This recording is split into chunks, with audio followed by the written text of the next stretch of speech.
ओ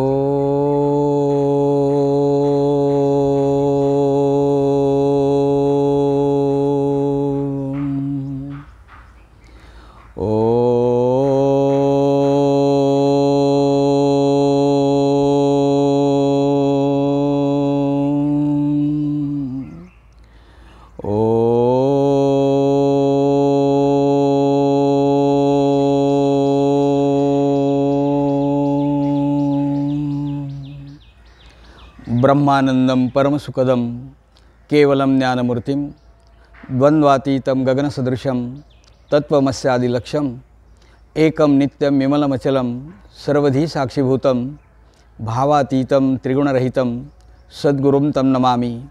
सर्वमंगलमांगल्ये शिवे सर्वार्थसाधिके शरण्ये त्र्यंबके गौरी नारायणी नमोस्तुते। वक्रतुंड महाकाय सूर्यकोटि समप्रभ निर्विघ्नं कुरु मे देव सर्वकार्येषु सर्वदा। गुरुर्ब्रह्मा गुरुर्विष्णू गुरुर्देवो महेश्वरः गुरु साक्षात् परब्रह्म तस्मै श्री गुरवे नमः। मी किसन महाराज चौधरी ज्ञानेश्वरीतील योगचिंतन यूट्यूब चॅनलवरनं आपण गेले काही दिवस या विषयाचं चिंतन करतो आहोत। श्रीमद भगवद्गीतेमधील किंवा ज्ञानेश्वरीतील चौथा अध्याय हा कर्मसन्यास योग अशा प्रकारचा सांगितलेला आहे। योग या शब्दामध्ये युज नावाचा धातू आहे। युज म्हणजे जोडणे, योग म्हणजे जोडणे, कर्मयोग कर्माने जोडणे, भक्तियोग भक्तीने जोडणे, ज्ञानयोग ज्ञानाने जोडणे। चौथ्या अध्यायाचं नाव आहे कर्मसन्यास योग। सुरुवातीलाच मी आपल्याला सांगितलं की या चिंतनामध्ये कर्माचं महत्त्व सांगितलेलं आहे आणि ज्ञानाचं स्वरूप सांगितलेलं आहे। बरेच वेळा या दोन्ही शब्दांचा अर्थ घेताना काही मंडळी कर्मसन्यास म्हणजे कर्मातील संन्यास अशा प्रकारचा अर्थ आहे, पण आपण कधीकधी कर्माचा संन्यास अशा प्रकारचा अर्थ घेतो। नेमका अर्जुनाच्या मनात जो संशय निर्माण झाला आहे तो या दुसरा अर्थ घेतल्यामुळे झाला, कर्माचा संन्यास। कारण अर्जुनाने जेव्हा आपले सगळे आप्तेष्ट आणि नातेवाईक पाहिलेत त्यावेळेला अर्जुनाच्या मनामध्ये एक प्रकारचा संशय निर्माण झाला आहे आणि मग तिसऱ्या अध्यायामध्ये कितीही भगवंतांनी सांगितले की अर्जुना तू तुझं कर्म कर, परंतु अर्जुनाच्या मनात आलेल्या शंका आहेत त्या शंका भगवंताला ते सांगतायत आणि भगवंत पुन्हा पुन्हा नेमका त्याचा अर्थ सांगून त्याच्या शंका दूर करण्याचा प्रयत्न करतायत। या चौथ्या अध्यायामध्ये कर्मातील संन्यास सांगितलेला आहे। म्हणजे कर्माचं स्वरूप तर सांगितलंच, परंतु संन्यास म्हणजे नेमकं काय आणि कर्मातील संन्यास कसा घ्यायचा म्हणजे नैष्कर्म्य कसं व्हायचं हा विचार अनेक उदाहरणं देऊन भगवंतांनी अर्जुनाला समजावून सांगितलेलं आहे। मागच्या काही भागांमध्ये आपण अर्जुनाला निष्काम कर्मयोग किंवा निष्काम होण्याचा मार्ग भगवंतांनी अर्जुनाला सांगितलेला आहे आणि मग ते म्हणतात की अर्जुना तू तुझं कर्म कर, परंतु फलाची अपेक्षा बाळगू नकोस असा विचार भगवंत अर्जुनाला सांगतायत। आणि मग या आजच्या निरूपणामध्ये भगवंतांनी अर्जुनाला काही यज्ञाचे प्रकार सांगितलेले आहेत। त्यामध्ये द्रव्ययज्ञ आहे, दैवयज्ञ आहे, योगयज्ञ आहे, ज्ञानयज्ञ आहे आणि वाग्यज्ञ आहे। म्हणजे हे जे 5 प्रकार भगवंत अर्जुनाला सांगतायत क्रमाक्रमाने भगवंतांनी याची उदाहरणं सांगितलेली आहे। खरं सांगू का, ज्ञानेश्वरीमध्ये कर्म, भक्ती आणि ज्ञान या तिन्ही गोष्टींची सुरेख अशा प्रकारची सांगड घातलेली आपल्याला दिसते। आणखी ज्ञानेश्वरीचं वैशिष्ट्य की काव्य आणि तत्त्वज्ञान या दोन्ही गोष्टी अलंकारिक भाषेचा वापर करून त्यांनी हा ग्रंथ रसपूर्ण अशा प्रकारचा केलेला आहे। द्रव्ययज्ञ सांगत असताना ते म्हणतात की जोडोनिया धन उत्तम व्यवहारे उदास विचारे वेच करे। प्रत्येक माणसाने आपल्या जीवनामध्ये अर्थप्राप्ती करून घ्यावी। अर्थाची प्राप्ती झालीच पाहिजे, द्रव्याची प्राप्ती झालीच पाहिजे। इतकंच नाही तर लक्ष्मी प्राप्त होण्यासाठी किंवा पैसा प्राप्त द्रव्य प्राप्त होण्यासाठी आपण त्याचं स्तोत्र गातो। म्हणून द्रव्याची प्राप्ती किंवा धनाची प्राप्ती होणं आपल्या जीवनात महत्त्वाचं आहे. पण माऊलींनी आणि महाराजांनीसुद्धा एक विचार सांगितला आहे, जोडून या धन उत्तम व्यवहारे उदास विचारे वेच करे. उत्तम मार्गाने धन हे संपादन केलं पाहिजे. काही काही वेळेला आपल्याजवळ धन असतं, परंतु त्या धनाचा उपयोग हा इतरांसाठी करणं हे अत्यंत गरजेचं आहे. आणि आणखीन एक गोष्ट याच्यातून जाणवते की तुमच्या जीवनामध्ये धनाची किती प्राप्ती होणार हे सगळं ठरलेलं आहे. प्रारब्धेची जोडे धन, प्रारब्धेची जोडे मान, हे सगळं आपल्या प्रारब्धावर अवलंबून असतं. मी काही काही माणसाशी पाहिलीत की इतकी धावपळ करतात पण आहेत त्याच ठिकाणी असतात.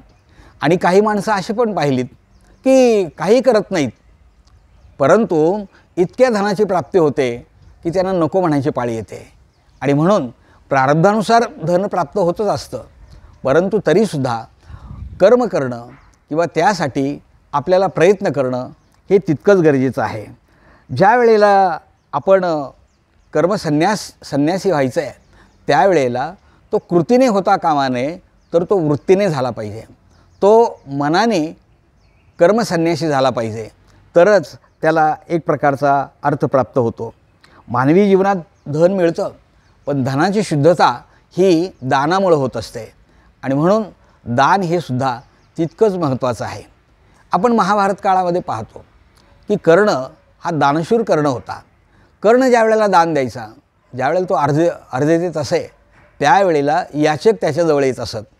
आणि याचक काही मागण्यासाठी आले की तो अर्धेदान करत असताना किंवा सूर्याला अर्धेदान देत असताना याचक जे मागेल ते त्यांना देत असे. तो मागे वळूनसुद्धा पाहत नसे. याचं कारण असं की याचक कोण आहे आणि तो कोणत्या हेतूने आलेला आहे, असासुद्धा विचार आपल्या मनामध्ये येता कामा नये. आणि म्हणून कर्ण मागे न पाहता पाहिजे ते दान देत असे. असं म्हणतात की दान करताना उजव्या हाताने केलेलं दान हे डाव्या हाताला कळू नये. इतकी दानामध्ये शुद्धता, इतकी दानामध्ये पवित्रता असणं गरजेचं आहे. दान हे निरपेक्ष भावनेने केलं पाहिजे. कुठल्याही प्रकारचा हेतू त्यामध्ये असता कामा नये. आज आपण समाजामध्ये पाहतो की दान करणारी मंडळी आहेत, परंतु ते दान करत असताना काहीतरी त्याच्या पाठीमागे लोभ असतो, काहीतरी त्याच्या पाठीमागे हेतू असतो, काहीतरी त्या दानामागे मागणी असते. लोक भगवंताजवळ जातात आणि दान करतात, परंतु त्या दानाच्या मोबदल्यामध्ये मात्र आपल्या ऐहिक सुखाच्या बऱ्याचशा गोष्टी त्यांनी मागितलेल्या असतात. म्हणजे दान हे निरपेक्ष असलं पाहिजे. दान हे लोकांसाठी केलं पाहिजे आणि दान करण्याचा हेतू हा तितका शुद्ध असला पाहिजे. मंगळवेढ्याचे दामाजी पंत आपल्याला सगळ्यांना माहीत आहेत. ज्या वेळेला दुष्काळ पडला त्यावेळेला लोक अन्नाला महाग झालेले होते. दामाजी पंत हे त्या मुस्लिम सरदाराचे एक नोकर म्हणून काम करत होते. सर्व हिशोब पाहण्याचं काम त्यांच्याकडे असायचं. परंतु ज्या वेळेला लोक उपाशी राहत आहेत, लोकांच्या चुली पेटत नाहीत, हे ज्या वेळेला त्यांच्या लक्षात आलं, त्यावेळेला धान्याचं कोठार त्यांनी सर्व लोकांसाठी लुटलं. आणि जेव्हा बादशाने त्याच्याकडे मागणी केली त्यावेळेला बाकी कर भरण्यासाठी ते स्वतः जाणार होते, परंतु प्रत्यक्ष पांडुरंग दामाजीच्या रूपाने त्यासाठी तिथे गेलेलं आहे आणि संपूर्ण त्या धान्याची जी किंमत आहे ती बादशापर्यंत दिली. म्हणजे दानाचं महत्त्व हे अशा प्रकारचं आहे. दानाचा हेतू हा शुद्ध असला पाहिजे. जे दान करतात ना त्याचं स्थान हे नेहमी उंच असतं आणि जे द्रव्याचा संचय करतात त्याचं स्थान नेहमी खाली असतं. आपण पाहतो व्यवहारामध्ये सुद्धा की पाण्याचा संचय करणारा समुद्र त्याचं स्थान खाली आहे आणि पाण्याचं दान करणारा ढग त्याचं स्थान हे वर आहे. म्हणजे दान करणारा हा नेहमीच समर्थ अशा प्रकारचा असतो. मग पूज्य गोंदवलेकर महाराजांच्या चरित्रामध्ये असाच एक प्रसंग दिसतो आपल्याला की महाराजांच्या मातोश्री नेहमी म्हणत की काशीला जायचं आहे, परंतु आपल्या पाठीमागे आपल्या घराचं राखण कोण करणार? घरामध्ये काही द्रव्य असेल, घरामध्ये काही सामान असेल, घरात काही भांडीकुंडी असतील, आपण गेल्यानंतर याचं राखण कोण करणार? 2-3 वेळा ज्या वेळेला त्या म्हणत होत्या त्यावेळेला महाराजांनी ते ऐकलं. महाराज मनामध्ये विचार करतायत की फक्त हीच अडचण आहे ना काशीला जाण्यामध्ये. त्यांनी आईला विचारलं आणि गावामध्ये दौंडी पिटवली की आपल्याजवळचे जे दान आहे, म्हणजे आपल्याजवळचं जे वस्तू आहेत, या वस्तू ज्याला जशा पाहिजेत त्याने त्या घेऊन जाव्यात. गावातल्या लोकांना जेव्हा ही वार्ता समजली तेव्हा गावातल्या लोकांनी संपूर्ण घर त्यांचं लुटून नेलं आणि काशीला जाण्यासाठी त्यांच्या मातोश्री मोकळ्या झाल्या. हा प्रसंग जेव्हा आपण त्यांच्या चरित्रामधील पाहतो त्यावेळेला त्यांनी या ठिकाणी द्रव्ययज्ञही केलेला आहे आणि दैवयज्ञही केलेला आहे. दोन्ही यज्ञ हे त्यांच्या दृष्टीने या ठिकाणी परिपूर्ण झालेले आपल्याला दिसतात. म्हणजे द्रव्ययज्ञ आणि दैवयज्ञ या दोन्ही गोष्टी तितक्याच महत्त्वाच्या आहेत. आणखीन पुढे एक भगवंतांनी अर्जुनाला योगयज्ञ सांगितला. योगयज्ञामध्ये ध्यान आहे, धारणा आहे, समाधी, संयम, पुन्हा प्राणायाम, जालंधर बंद आहे, उडियान बंद आहे, मूलबंद आहे किंवा अष्टांग योग आहे. म्हणजे अनेक मार्गाने आपण तो योग मार्ग स्वीकारतो आणि योग मार्गातून आपला आत्मविकास करण्याचा प्रयत्न करतो. परंतु हा मार्ग तसा सामान्य दृष्टीने अत्यंत अवघड अशा प्रकारचा मार्ग आहे.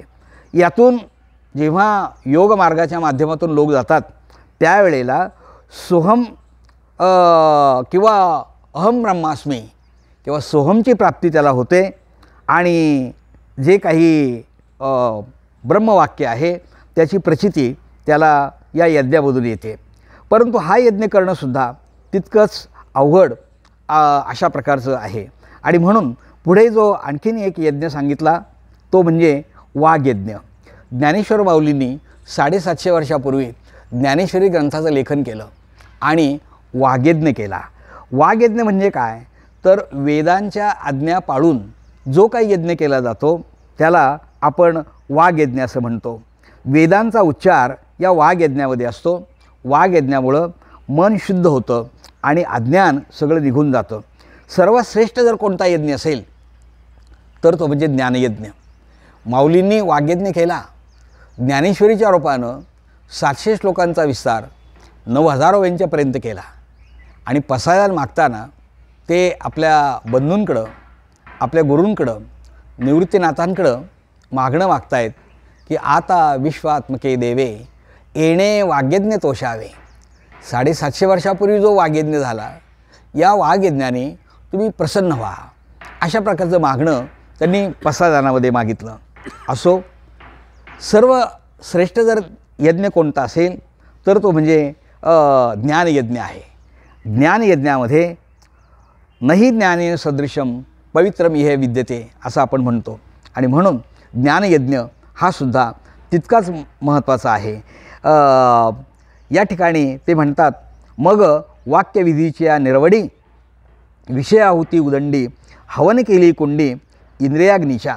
म्हणजे या वाग्यज्ञाच्या माध्यमातून समाजाचं प्रबोधन केलं जातं, मन शुद्ध होतं, अज्ञान निघून जातं. जसं डोळ्यामध्ये आपण अंजन घालतो त्याप्रमाणे या ज्ञानयज्ञामुळं एक प्रकारचं ज्ञान प्राप्त होतं. ज्ञानयज्ञ पूर्ण होण्यासाठी जीवनात गुरुकृपा होणं हेही तितकंच महत्त्वाचं आहे. गुरुकृपा झाली की ज्ञानयज्ञाची प्राप्ती होते. गुरु या शब्दाचा अर्थच असा आहे, गिर येते इति गुरु हो, गृणाती इति गुरु हो आणि गिर येते इति गुरु हो. जे अज्ञानाचा अंधकार दूर करतात त्यांना आपण गुरु असं म्हणतो. जे नेमकी ती जागा दाखवतात त्यांना आपण गुरु असं म्हणतो. जे अचूक मार्गदर्शन करतात त्यांना आपण गुरु असं म्हणतो. गुरु आपल्या जीवनामध्ये आले की ज्ञानाची प्राप्ती होते आणि अज्ञान दूर होऊन जातो. आणि म्हणून जीवनामध्ये गुरुची हे आवश्यकता ही फार मोठ्या प्रमाणामध्ये सांगितली जाते. जे आमच्या अज्ञानाचा अंधकार दूर करतात त्यांना आपण गुरु असं म्हणतो. मी एक मार्मिक दृष्टांत सांगत असतो. समोरासमोर 2 फ्लॅट होते. दुसऱ्या मजल्यावर दोघेच नवरा बायको राहत होते. बायको जरा कुरकुऱ्या स्वभावाची असायची. ती तिच्या गॅलरीत उभी राहिली की समोरच्या बाईने तिच्या गॅलरीमध्ये तिची कपडे वाळत घातलेली असायचे. हिच्या गॅलरीमधून समोरच्या बाईची वाळत घातलेली कपडे तिला दिसायचे. नवरा कामावरून आला की म्हणायची नवऱ्याला, अहो बघितलं का, समोरची बाई किती घाणेरडी आहे, साधी कपडेसुद्धा तिला चांगली धुता येत नाहीत. नवऱ्याने म्हणावं, काय करायची जगाची धुणी धुवून आपल्याला, आपलं धुणं आपण धुवायचं. ती तिकडे लेली साबण वापरू देत, ओके साबण वापरू दे, नाही तर आणखीन कुठला साबण वापरू देत, पण बाईचा स्वभाव जायचा नाही. एक दिवस रविवार होता. रविवारच्या दिवशी बाईने सगळं घर स्वच्छ करायला सुरुवात केली. नवऱ्याला वाटलं आपणही मदत करावी. त्याने टेबल खुर्च्या काचा वगैरे पुसल्या. नेहमीप्रमाणे सोमवारी कामावर गेला. संध्याकाळी 5 वाजता घरी आला. आज न सांगता चहा तयार होता. एका डिशमध्ये गरम गरम पोहे होते, एका डिशमध्ये बिस्किट वगैरे होते. मनामध्ये विचार आला, आज सगळंच काही न सांगता झालेलं दिसतं आहे. स्वारी फार खुश दिसते. तो तिला विचारणार. तेवढ्यात बायको म्हणते, अहो बघितलं का, आज समोरच्या बाईने कपडे किती स्वच्छ धुतलीत ते. तेव्हा या गृहस्थांनी सांगितलं, अगं कपडे तिने रोजच्यासारखीच धुतलेली आहेत. गॅलरीत उभं राहून ज्या काचेमधून तू बघतेस ना, त्या काचेवर एवढे धूळ साचलेली होती. काल मी सगळी धूळ स्वच्छ केली आणि म्हणून तुला कपडे स्वच्छ दिसत आहेत. जोपर्यंत आमच्यातलं अज्ञान जात नाही तोपर्यंत आम्हाला दिव्य ज्ञानाची प्राप्ती कधी होणार नाही. म्हणून ज्ञानामुळं अज्ञानाचा अंधकार दूर होतो. ज्ञानामुळं अज्ञान दूर निघून जातो. एखादा कंदील असतो, कंदिलाची काच आतल्या बाजूला काळी झालेली असते. ज्योतीचा प्रकाश कधी बाहेर पडणार नाही. परंतु ज्ञानाच्या फाटक्याने अज्ञानाची काजळी जर आम्ही स्वच्छ केली तर दिव्य ज्ञानाचा प्रकाश बाहेर पडेल. जे आमच्यातलं अज्ञान घालवतात आणि दिव्य ज्ञानाचं मार्गदर्शन करतात त्यांना मी गुरु असं म्हणतो. मला एक मार्मिक आणखीन एक दृष्टांत आठवतो. नेमकी तीच जागा दाखवतात, अचूक मार्गदर्शन करतात, त्यांना गुरु असं म्हणतात. एक कारखाना होता आणि कारखान्यामध्ये 20-25 कामगार काम करत होते. अचानक कारखान्याचं जे मुख्य यंत्र होतं त्या मुख्य यंत्राचं चाक फिरायचं बंद झालं. सगळा कारखानाच बंद झाला. कारखान्याच्या मालकाने तो सुरू करण्यासाठी बराचसा प्रयत्न केला, पण कारखाना काही सुरू होईना. 4-5 दिवस कारखाना बंद राहिला. एकदा त्याने एका एक्सपर्ट तज्ज्ञ माणसाला बोलावलं. तो तिथे आला आणि तो म्हणाला, मला संपूर्ण तुमचा कारखाना पाहायचा आहे. त्याने संपूर्ण कारखाना पाहिला आणि एका मुख्य यंत्राजवळ तो आला. त्याने मालकाला सांगितलं, मला एका हातोड्याची आवश्यकता आहे. मालकाने लगेच त्याला हातोडा उपलब्ध करून दिला. त्याने आपल्या हातामध्ये हातोडा घेतला आणि त्या मुख्य यंत्राचं जे चाक होतं त्या चाकावर विशिष्ट ठिकाणी हातोडा जोरात मारला आणि लाईटचं बटन ऑन केलं. ताबडतोब मुख्य यंत्र सुरू झालं. मुख्य चाक सुरू झालं, फिरू लागलं. बाकीची चाकं फिरायला लागली आणि संपूर्ण यंत्र सुरू झालं आणि कारखानाही सुरू झाला. मालकाला फार आनंद झाला. तो म्हणाला, साहेब तुम्ही फार चांगलं काम आमचं केलं आहे. आता याचे पैसे किती द्यायचे. याने लगेच बिल बुक काढलं आणि त्या बिल बुकावर आपलं बिल लिहिलं. 1000 रुपये फक्त सही वगैरे केली आणि मालकाच्या हातात ते बिल दिलं. मालकाने जेव्हा ते बिल पाहिलं तेव्हा तो मनात विचार करतो आहे की हा माणूस येतो आहे काय, कारखान्यात फिरतो आहे काय, आणि एक हातोडा घेतला ना, एकदा तरी एका चाकावर हातोडा मारला आणि याला 1000 रुपये द्यायचे. न राहून त्या मालकाने विचारलं, साहेब तुम्ही नुसतं हातोडा तर मारला आणि 1000 रुपये बिल तुम्हाला द्यायचं. तेव्हा त्या तज्ज्ञ माणसाने सांगितलं, हातोडा मारायचा फक्त 1 रुपया आहे. हातोडा मारायचा फक्त 1 रुपया आहे, पण नेमका हातोडा कुठं मारायचा द्यायचे 999 रुपये आहेत.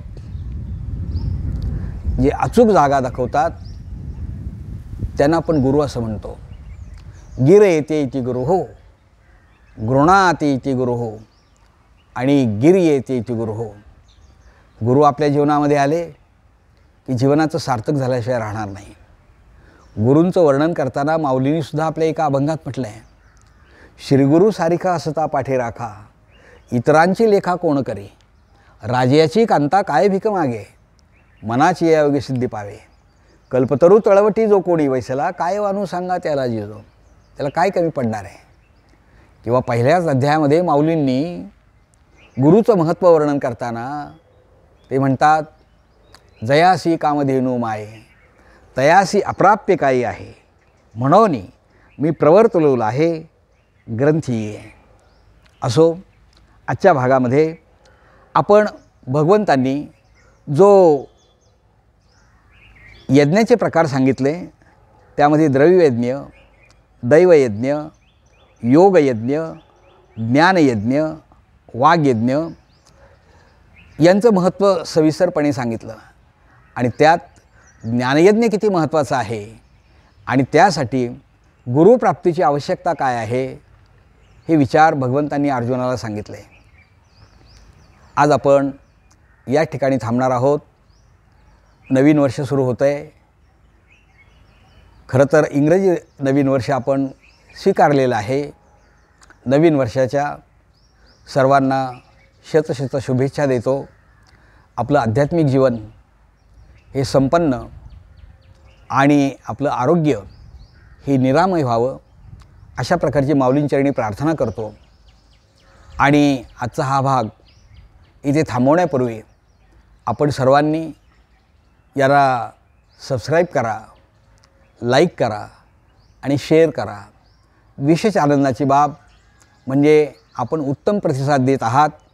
अशाच प्रकारचा प्रतिसाद पुढच्या भागांना मिळू द्यात. चौथ्या अध्यायाच्या शेवटच्या भागाकडे आपण येतो आहोत. पुढच्या भागामध्ये आपल्याला आणखी नवीन विषय ऐकायला मिळणार आहे. याच ठिकाणी आपण थांबूया. रामकृष्ण हरी, रामकृष्ण हरी, रामकृष्ण हरी.